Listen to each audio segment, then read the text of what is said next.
Well, good morning. This is Sarah Barbour. She's a dear friend of mine, and she's going to give us a nice presentation on Bullying 101. And I just wanted to thank you all for coming. I've enjoyed the past year here, getting to know everybody and getting to know all the families, and it's been a great success with just kind of enlightening all the kids about bullying and the differences between bullying and conflict. And Sarah's going to go through and give us a nice presentation to give some of that information to parents as well. So, thank you, Sarah. All right, thank you, Mr. Ford. Good morning, everyone. Today we're going to be going through a presentation called Bullying 101, a Guide for Parents. I met with your PTA, I don't know, about a month or so ago, right? To talk a little bit about the year-long focus that you all have had here at River Eves on bullying, a bullying initiative. And so this presentation is a culmination of multiple conversations that we've had around what the needs are here at River Eves and what parents are asking for in terms of support. So let's start briefly with introducing myself. As I said, my name is Sarah Barbour. My background, my history is in school counseling. I was a school counselor for elementary and secondary for 13 years or so. I also currently, for the last 5 years or so, have worked at the district level, both in North Carolina and then most recently here in Fulton County. And my job title is Student Behavior Program Specialist. And so my work, what I really do is I mostly interface with school administrators and building leaders on developing systems of support for students across all tiers, Tier 1, Tier 2, Tier 3. So let's talk a little bit about what our learning targets are today. We have 3. We're going to be discussing and working on having a clear definition about what bullying is. And we're going to be breaking it down specifically on the differences between bullying and conflict, because there is a difference. There's some specific nuances that are very clear for what bullying is, and it's important for us to know because the approaches to resolving that issue are very different. We're also going to be talking a little bit about how, as parents, we can support our kids, both if our kid is one who is engaging in bullying behaviors, as well as if my kid is the target of bullying. You're going to hear me very specifically use the words when your child is the one engaging in bullying behaviors. And I say that because it's very important for us to realize and know that really good kids make mistakes all the time. And that this is not so much of a function of a kid's character, but more so about mistakes that they're making that we have to be able to help them navigate. And so it's important for us to remember that they're kids first, and that there's bullying behavior second that we have to address. Good morning. Good morning. So let's start with, the last one. The last piece we're going to be focusing on is socializing in the digital age. That's something that is definitely new compared to when we were kids, of course. And so we're going to be talking about some specifics. Some of the errors that I've seen kids are making very common lately, and how we as parents can intervene and hopefully prevent some of the most common ways that our kids use digital media to really inappropriately connect with each other. Okay, so let's start with the differences between bullying and conflict. That's where we all begin. Bullying is a word that we use a lot. It's out in the media a lot. People reference the word bullying a lot, and we often use it incorrectly. So, starting with what a conflict is, there's some key features. Conflicts are normal, natural part of human development. And during a conflict, sometimes we as adults and also kids will do things that are not okay. But that does not mean it is at the level of bullying. So the key things you want to be aware of, and my school counselors are nodding their heads yes, because they see the nuanced differences. Yes. So the key differences we want to be aware of is in a conflict, the kids that are involved in it are equals. They're equal in physical stature, but also, and actually I'll say this more importantly, they are equal in social stature. And they perceive that there is not necessarily an imbalance of power. Both the kids involved, or however many, do not perceive that the other kid somehow has more power than they do about the situation. Emotions can often run high. Emotions can be emotions of anger, frustration, rage even potentially. So just because kids are feeling very emotionally elevated does not mean that this is automatically a bullying situation. And then the last piece is that the kids' intent, all of the kids that are involved, their intent is to influence the outcome. They may be doing things that are not okay, but their intention is to influence the outcome, also known as to get whatever it is that they want. When we have a conflict, the best way to honestly to address it is to use mediation efforts, to be able to have some dialogue for those that are involved and to seek a resolution. Here in the Northeast Learning Community, we have started doing some work around restorative practices. And that is a very structured approach to being able to repair the harm that has been caused whenever we have conflict and relationships have been affected in a very healthy, appropriate way that allows everyone to be heard. So that is one way that we can mediate conflicts. And school counselors are an awesome resource for you when you find that your kid is feeling stuck. But we'll talk a little bit more about that as we go on. So the difference is, another version of conflict that takes it to a new level is when we talk about bullying. So there's some key things we really look at. The number one is we look at the level of the aggression and that there's an imbalance of power. There's an imbalance of power, meaning that one of the kids who is involved, or the group who is involved, has somehow a level of power over the other, and the kids kind of know. They'll be able to tell you and articulate to you if they're feeling like that other kid is more powerful than they are. And they may not say it directly, but you're going to be able to notice by how one of the kids or group of kids is feeling, you're going to see a level of distress, intimidation, fear present, and that tells you that there's an imbalance of power. The intent, typically, of a kid who is bullying is to get what they want, but there's another level too, where their intent also is to cause harm, physical or emotional harm. And that is not because they are evil people that like to see people suffer. It's more so an appropriate need getting met in an inappropriate way. So let's think about that for a minute. It is appropriate and healthy to want to feel powerful, which is oftentimes what a student who is bullying gets out of dominating another peer. But they're getting it met, that need met, in an inappropriate way by inflicting harm on another person, because if I can harm you emotionally, then that gives me power. So those are the key differences. When you're dealing with a bullying situation, mediation is not the answer. Mediation is grossly inappropriate when there is a true bullying situation with that imbalance of power going on. Okay, so let's talk about what our kids say. And when I say what our kids say, we're going to talk about what our kids at River Eve say. Every year, our 3rd, 4th, and 5th graders complete a Georgia Health Survey that lets us know what is going on in our buildings and how our kids perceive it. You're able to get this data, this information, off of the Georgia Department of Ed's website. It's posted every year, and it's actually pretty interesting, I think. So let's look at what our kids say specifically. No, we will not see that. About if kids, for the most part, treat themselves well here at school. I have the data, it's not showing up on that graph, however, on our slide deck. However, when we post this slide deck, you'll be able to see the pie graph. At the breakdown of it, as I will say to you all, the majority of the time, our kids feel like they treat each other pretty well. The always, often, and sometimes box was checked for our kids upwards of about 90%. So overall, your kids here at River Eves feel like they're pretty good to each other. However, if we look a little bit more into some of the common ways that kids will commonly mistreat each other, and quick disclaimer, this is not all examples of bullying. These things can happen when kids bully, but these things can also happen when there's just normal conflict. So when we break it down to how often the past couple of months have older, bigger, more popular, or more powerful kids threatened you, left you out, spread rumors about you, or hit or kicked you, for the most part, these blue lines, these mean 0, not at all, and these orange lines say once. The gray lines are many times or more. So for the most part, our kids don't interact with each other that way. If you were to pull out the 2 areas that seem to be the most common ways that some of these kids may engage in these behaviors, you're going to see it's more the left you out and the spreading rumors about you.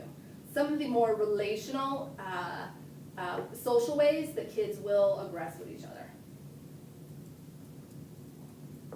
So now let's talk about the common forms of bullying. There's 4: physical, social, cyber, and verbal. Keeping in mind that those 4 types are the ways that kids will bully, but those 4 types do not always automatically mean it's bullying, because we have to think about that there's an imbalance of power. And sometimes as parents, we'll see the kid that our kid tells us is messing with us or bullying us, and I'll see that kid and I'll be like, really? That's the kid that's doing it? Because there's an automatic assumption that a bully is like this big, gigantic, overpowering, usually a boy, that just threatens to beat you up. In my former life as a school counselor, I had a kid named Rashawn, who was in 4th grade, stood probably about this tall, and I swear to you, probably did not weigh more than 80 pounds. And that kid had more social power, more power than any other kid in 4th grade.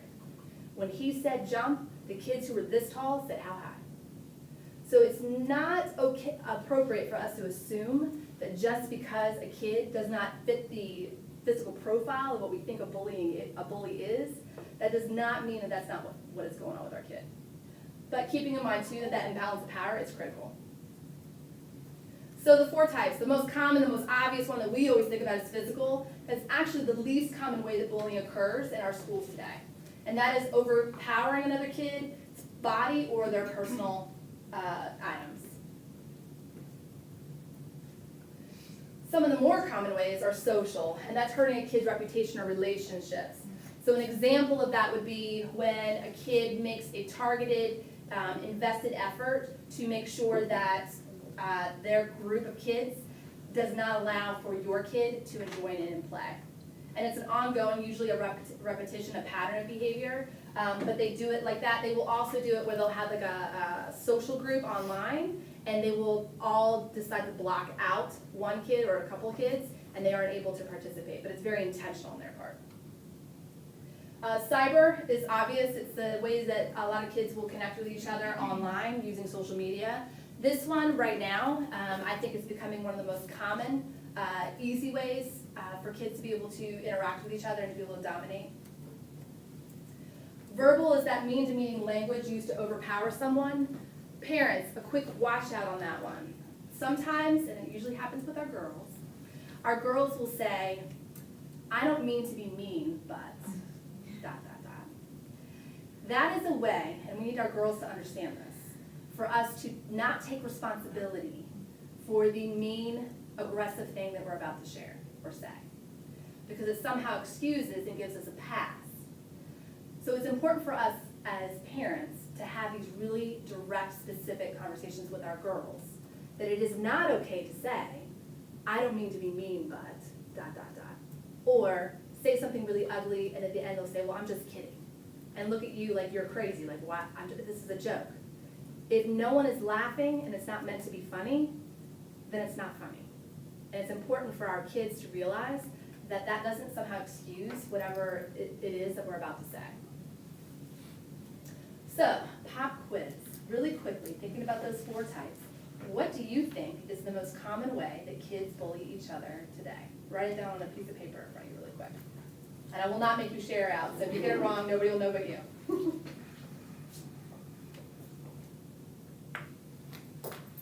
Okay, so this data came from the youthtruthsurvey.org, and it's about 3 years old. So I think these numbers would shift a little bit if we were to do it today. But the most common is the verbal harassment, with social being right behind it, and then cyberbullying. I think that if we were to take this data today, that cyberbullying would be exponentially larger in percentage than what you see right here. The tech advancement, the access to our kids have to tech, is increasing exponentially in comparison to even 2 years ago. So I think the data would shift. So let's talk a little bit about cyberbullying. In a recent survey from Pacer Kids, 53% of our kids have said that at some time or another, they have been the target of, I guess, what you would call cyberbullying. But I'm also going to throw in cyber conflict, meaning they have received or been intimidated derogatory messaging through the use of technology. 53%. And then out of those kids, 2 out of 10 have actually talked to their parents about it. So that means You are not alone if your kid has been the victim or the target of cyber conflict or cyberbullying and you had no idea. It also means that it's very likely that our kids are not going to initiate a conversation with us about it, which means us as parents, we have to initiate it with them.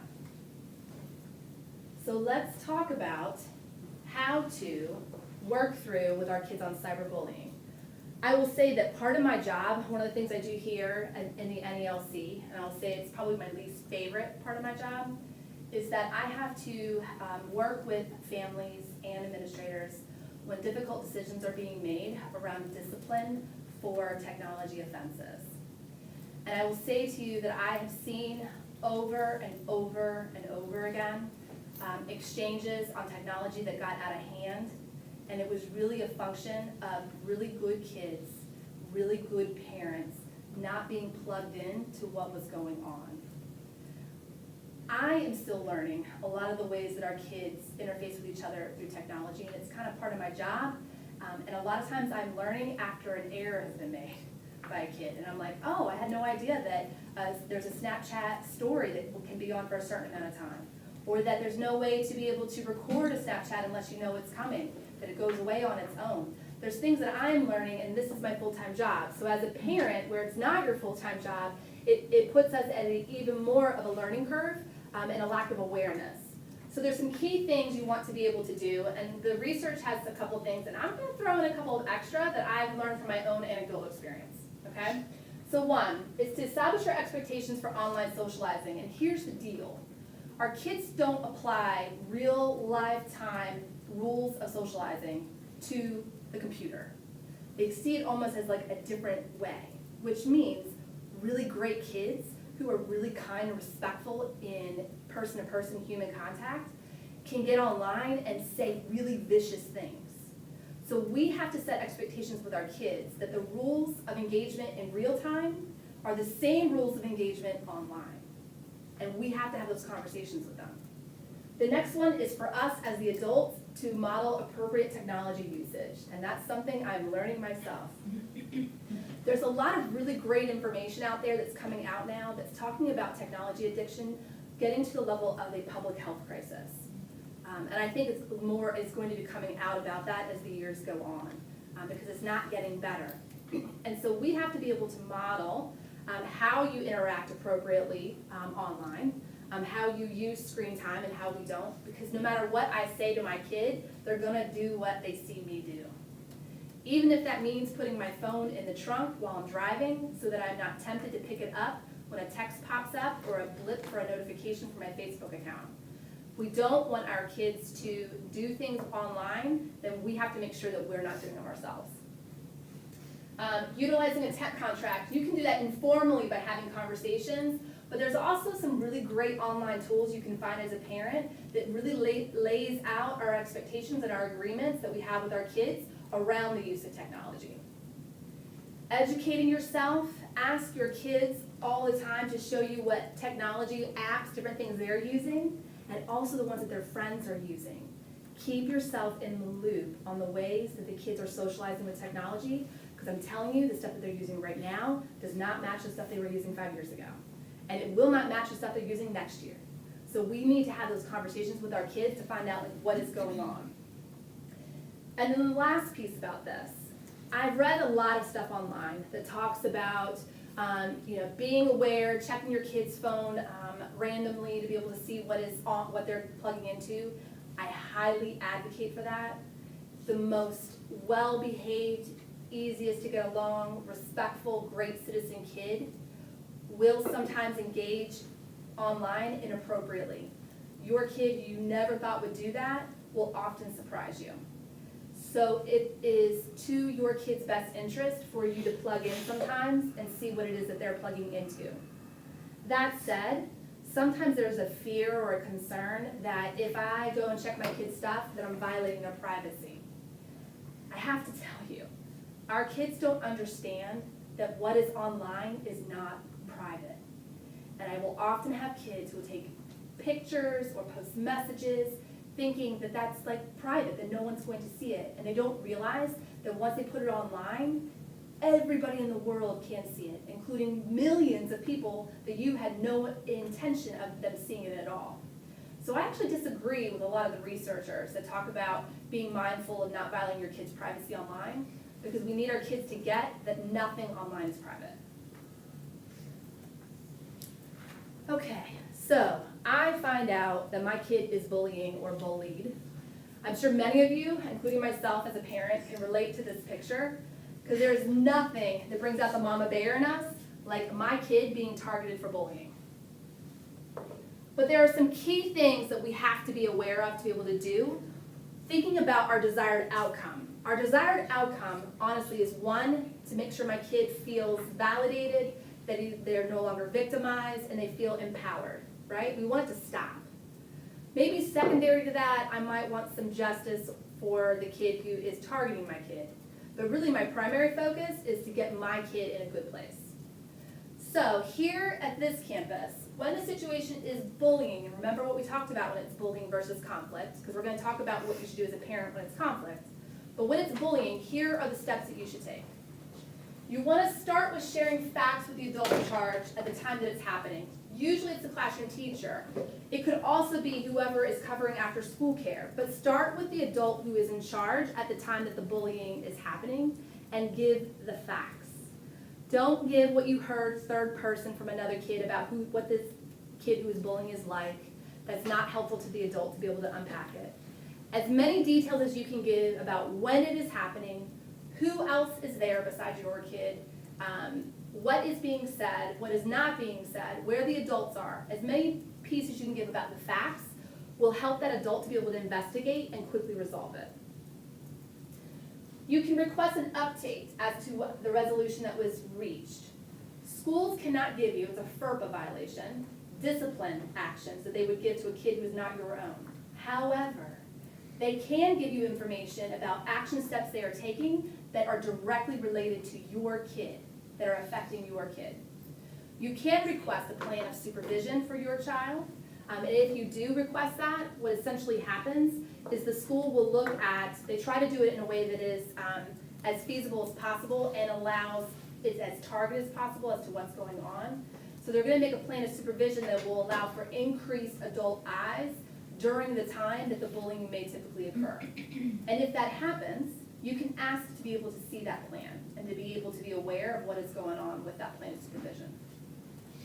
If the situation continues, and sometimes it can, continue to share the facts with the adults in charge as well as administration at that point. And then the last piece, and this, I can't tell you how many times this has happened, I'll have parents that will share with the school, there's been a bullying situation going on, and the school administration will say, we had no idea. The kids, for a lot of reasons, haven't shared or disclosed. So we want to make sure our kids know that before they go home that day, or if that's not possible, before they go to bed that night, that they have connected with an adult to tell them what is going on. It is much easier for the adults at school to intervene and protect your child if the time between the incident and the response is as close as possible. It's much harder to be able to intervene 2 weeks later because first graders, their memories don't have the capacity to remember what happened 2 weeks ago. And so it makes everything muddled and it makes it much harder for your administrators and teachers to do what it is that they want to do for your baby. So now let's talk about what not to do. Do not encourage your child to retaliate, at least definitely not at school. Fulton County Code of Conduct, I'm throwing this out from experience. Fulton County Code of Conduct does not allow students to resolve conflicts through aggression. And so what will end up happening is your child will end up getting disciplined for something they did not start. The next one is don't approach the child who is bullying. And as a parent who has had a child who has been bullied themselves, there is a moment where you see that kid and you just want to go up to him and tell him to stop it and leave my baby alone. Again, that is not going to get your desired outcome of getting your kid in a good place. It's just going to complicate the waters. And then the last one is don't give up because no one is listening or you feel like no one is listening. Be a squeaky wheel. Start with the adult who's in charge, then move to administrator and counselor, and then move on from there. But keep talking. Don't assume that they know it's continuing after the initial conversation. Assume that they are on the same page with you, because they are, about wanting your child to feel safe and happy at their school, and keep talking.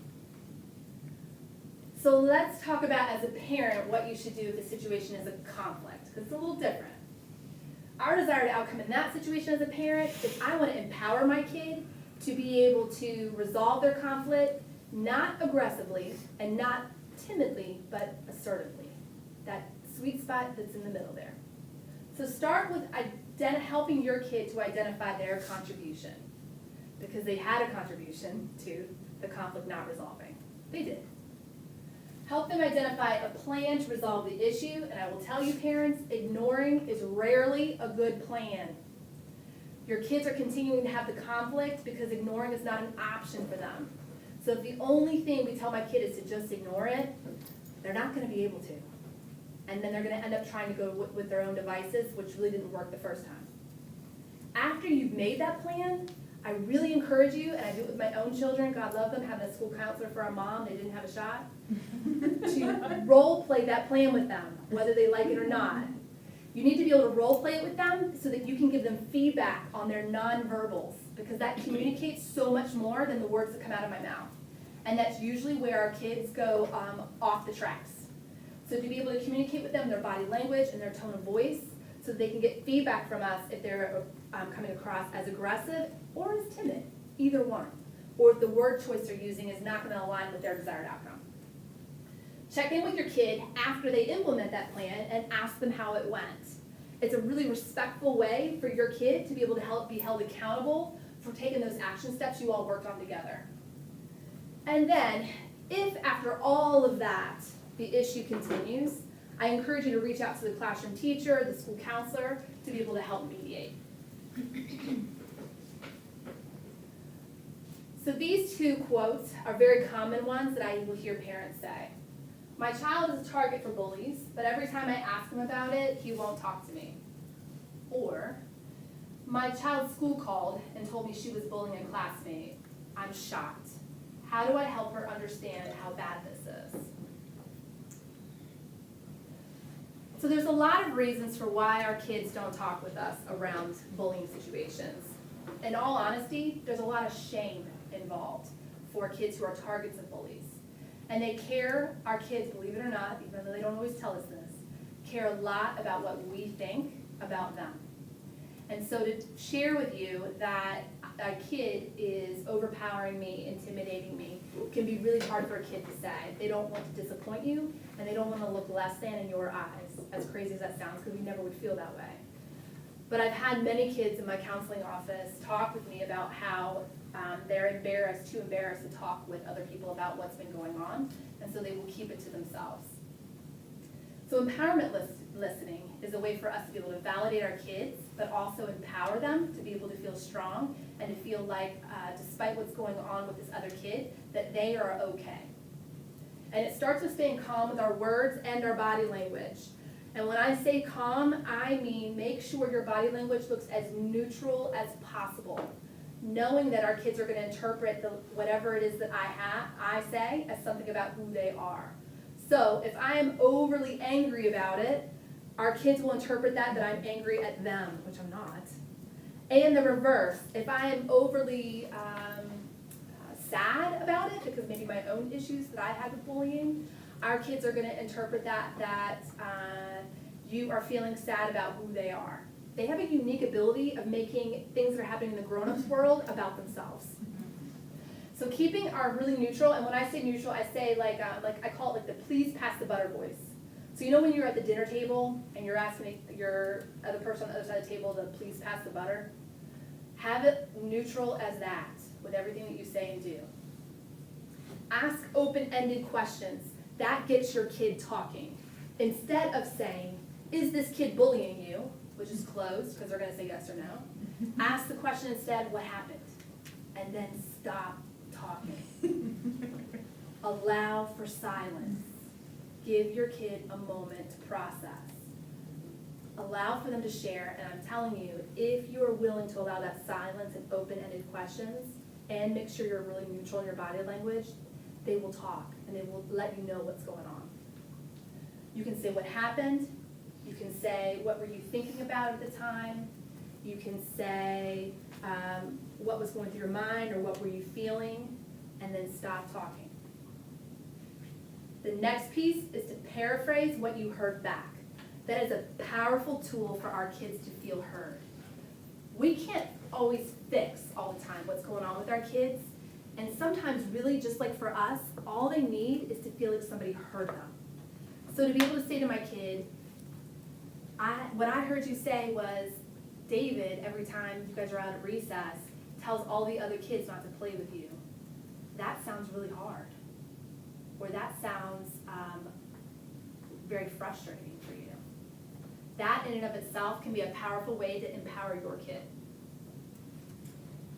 Which goes to that next piece, is helping them to identify their feelings. Kids don't have emotional literacy, they're not born on the earth with it. So for us to be able to attach the feeling that they're experiencing to the event is a powerful way for them to be able to build that and become self-aware. And then the last piece, and this goes for if your kid is the target of bullying, as well as if your kid is the one who has been engaging in the bullying, is to be able to make a clear statement assigning responsibility for the behavior to the bully. Because our kids have a lot of shame around it, they automatically assume there's something deficient about who they are, and that has then caused this bullying incident to occur. That they are stupid, bad, not cool, deficient in some way. So for us to be able to say to our kid, what is going on with that other kid with you is bullying and not okay, and has nothing to do with who you are as a person. For us to be able to articulate that to our kids can help them to feel empowered and safe. So now let's talk about some resources. On the slide deck, you all are going to see these books, so we won't go through each one very much because you'll be able to reference them later. But these bibliotherapy books, I think, are an amazing way for us to have safe, direct conversations that our kids are willing to have with us through the use of books. So this one here, Nobody Knew What to Do. I love this one because it deals with boys, relational aggression, and the way that boys feel about bullying. And so it talks a little bit about the bystander effect and being able to empower our boys and being able to intervene with bullying situations. My Secret Bully I love because it's about two girls that were friends until there was an imbalance of power, and one friend started using some of that relational aggression we talked about with the I'm just kidding. It can be powerful for kids to see their own experiences in books. Queen Bees and Wannabes, as an adult, I love this book. It allows us to be able to get a really good glimpse, picture about how the social circles hierarchies work in our girls' worlds. They're very similar, honestly, to when we were kids, but it allows for us to see some of the roles and some dynamics, group dynamics that can go on. Wonder, of course, everyone knows about Wonder, and then the Please Stop Laughing at Me. This is a great book for some of our older kids because it is a first-hand experience from a kid who experienced it and was empowered. These books, all of these tools are just one more way for our kids to hear their own stories in other places just from themselves. They don't feel like they're so alone, and also give them some strategies on how to move forward. And then websites. I actually use these for my own son when he was dealing with some conflicts. The Pacer Kids Against Bullying website is awesome because there is information and content on there that is very empowering for both kids who are targets of bullies as well as our kids who engage in bullying behavior. So you can get them on those websites. They're able to take some different quizzes. It can be enlightening for kids to see that what they're doing is bullying. A lot of times our kids don't realize it. Remember thinking about that idea of wanting to feel powerful is okay, but the way I'm doing it is not okay. As well as some different videos and those sorts of things. This one, thebullyproject.com, it has lots of toolkits for parents as well as for kids. Videos, articles written by kids, for kids, all of those kinds of things. All right, so that is Bullying 101 in a nutshell. What questions do you all have that I can help answer? Can you scroll back to the books on the website? Sure. Just kind of, those and the books as well. Can you see the books? Yeah. Would schools have copies of these books available? They can. I don't know if our campus here has them, but they can. You can get these books on Amazon. The public library. Yes. Which one of those books are appropriate more for the adults to read, like maybe the Queen Bees and Wannabes, like that's more the adult, and then some of them look like they're for the kids to read, like. These are definitely kid books for a kid audience. I could actually see, depending on who your kid is developmentally, I think at some point my daughter, who's 13, almost 14 in 2 weeks, I actually could see giving her that book now, for her to be able to see some of the dynamics that happen, because when it happens in real life, she'll say, oh, I remember reading about that. And then this book as well, I'd say this is for maybe upper elementary, maybe 5th grade, and then going into middle school. All right, other questions? Can you go to the slide before that one? What, can you go address that last one, make a clear statement assigning responsibility to the child who's doing the bullying, like an example? Yes. So what I would say to my child? Yeah. Okay. So I would probably say, and I'll use my son Jack. So I would probably say something like, Jack, what has been going on with you and David is not your fault. Oh, okay, right. Why David is doing what he is doing has nothing to do with who you are or what you are about.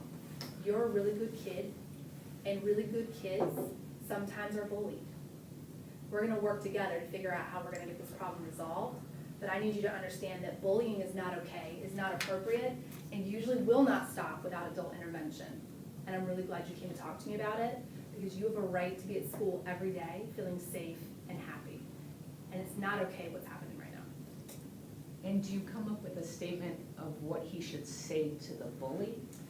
That's what I interpreted that as. Okay, so here's the thing that's a little bit different about bullying. Typically, true, authentic bullying will not stop without adult intervention. I see, okay. Yeah, because there's an imbalance of power. So by virtue of that, unless something happens, and sometimes you can have some bystander interventions where other kids will get together and the bystanders can respectfully tell the bully together that that's okay, and then that's not okay, and then the balance of power becomes a little more equalized. But unless that kind of dynamic happens, there's nothing that a kid's gonna be able to say to a bully to be able to stop the behavior, usually. It needs adult intervention most of the time. What's the difference between verbal and social? So social means I'm going to do specific things to isolate you from your peers. So I'm gonna come up with a really cool game at recess, and because I came up with the game and I'm in charge of the game, I'm picking who's in the game. And I'm gonna intentionally, on purpose, make sure you are not part of the game, but everybody else is. So I'm keeping you ostracized. So leaving somebody out of participating, that's bullying? If there's an imbalance of power, remember all those different ways that kids have will not be kind to each other, can sometimes be conflict, and can also sometimes be bullying. The difference for that situation where it would make it bullying is that the kid who's been left out feels scared, intimidated, fearful, terrorized maybe, depending on how bad it is. There's a true imbalance of power between all the kids involved. Good question.